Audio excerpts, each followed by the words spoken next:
Okay, here's Verity. Verity came to me to help her out with her deadlift. She feels that it's the weakest of her lifts. Doesn't feel very strong performing it, and in relation to the other lifts, she doesn't feel it's as good. She deadlifts about 120, so she's pretty strong, but she doesn't feel the tension that she feels with other lifts. So she came to me for some help with it. So what I want to do with this video is take you through the thought process that I used to help her, and explain the exercises that I prescribed, and then take you through the deadlifts at the end, and the retest, and show you how we managed to improve the movement. So the first thing we should do is take a look at the deadlift. So here's a few reps. So Verity's all about the concentric pull of the deadlift. She's less about the eccentric movement, and so that was the first thing that I noticed. It's fine to focus on the concentric part. I mean, if you're a powerlifter, that's exactly what you need to do. But from a movement perspective, what I'm interested in is how she gets into a movement, because that reflects how you get out of a movement. So getting into a deadlift will be putting the bar down on the floor, and getting out of a deadlift will be picking the bar up from the floor. And so I'm interested in how her body moves when she goes down to the floor, because that dictates to some degree the technique that you're going to use getting out. So there's a few things of note. So the first thing is that as she breaks from the hip, it all looks pretty good. The pelvis is anteriorly rotating, so it's rotating forwards, and that looks like that. So that's the pelvis there, and so the pelvis goes through this anterior rotation, which always happens in squats and deadlifts, obviously.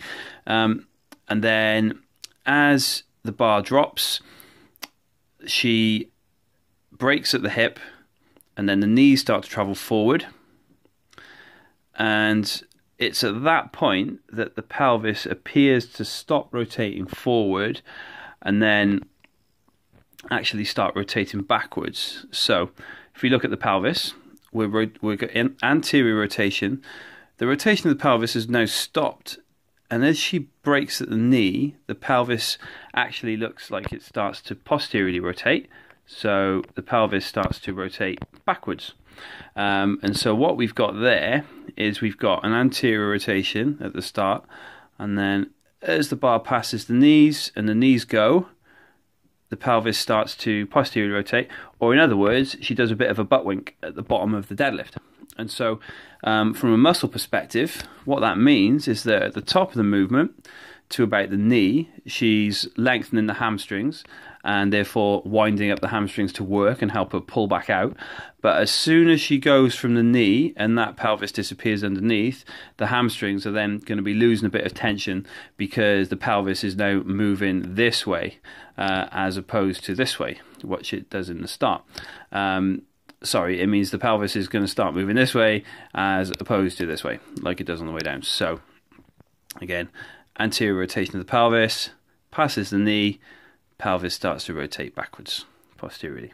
So that's the first thing. Now, interestingly, when the knees come forwards, what that means is that she's actually getting into the ankle.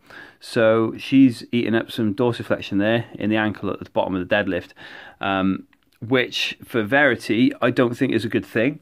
And so what I wanted to do was to help her deadlift without losing the problem, without losing the position around the hip.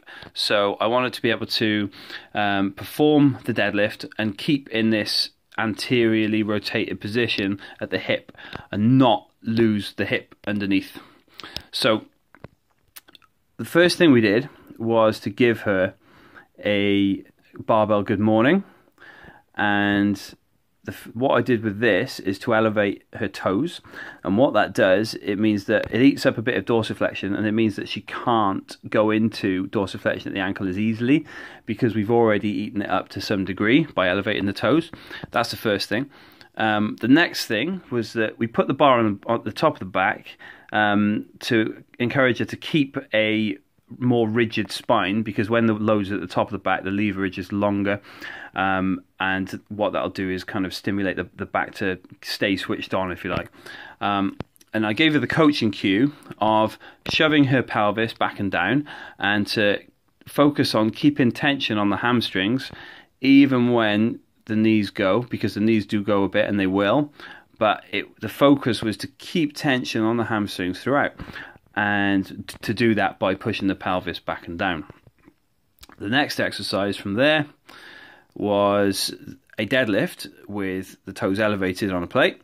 So same principle with the plate, and again the focus being push the pelvis back and down, push the butt back basically, and feel the tension on the hamstrings throughout the entire lift, even when the knees go. So pelvis back and down, hamstrings are loading there, and as you can see, the bar passes the knees travel forward a bit, but she was still focused on keeping the tension here.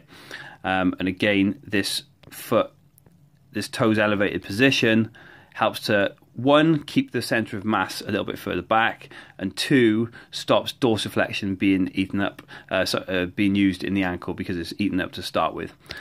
Okay, and so we progress that then to a more specific environment, so into the deadlift environment, i.e. no plates under the feet.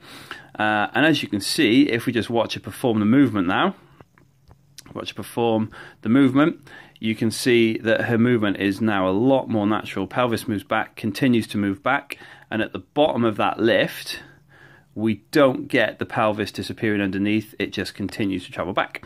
So what we call that is a skill change, and so she's using now a different skill to perform the same task, which is to lift a barbell. So what we did then was take her onto the barbell, and I will show you now the lifts that resulted. So here's about 60, lifts it up, and as you can see, it's fairly smooth. The lift now is fairly smooth. She gets in pretty well. She doesn't lose that pelvis so much. There's a little bit still, but not half as much as there was. And this is about 80. And again, she moves pretty smoothly there. She focuses on that concentric motion, obviously. As she gets down to the bottom position, it's that tightness that she gets right before she lifts that we're interested in. So it comes down and there. So as you can see, that pelvis has not disappeared underneath there. She's nice and tight, creating that tension. And she was reporting that she could feel her hamstrings a lot more now. This is 97.5. Again, same thing, gets into a good position to start with. She's able to get into that position where the hamstrings are still tight because the pelvis hasn't disappeared underneath. And then we get on to 115 next. So this is where we get a skill change. So you can see now we've got the rounding of the spine and all the rest of it. Not necessarily a bad thing. It always happens when it gets heavy. So when you're close to your 1 rep max, you're always going to get that to some degree. And so the thing is to keep the skill, keep the same skill as good as you can. Define what is a good skill. And in Verity's case, it's this. So that position there, not losing the pelvis underneath, and then obviously keeping that rigid midline is really important too. So we'll keep increasing the weight until we get a skill change, and then it's up to you as a coach to decide at what point you actually stop trying to lift heavier, bearing in mind that it's always going to get ugly when you get heavy. So there we go. That's the quick video analysis for you. Let me know what you think. Drop me an email, comment, and I will speak to you soon. Cheers, guys.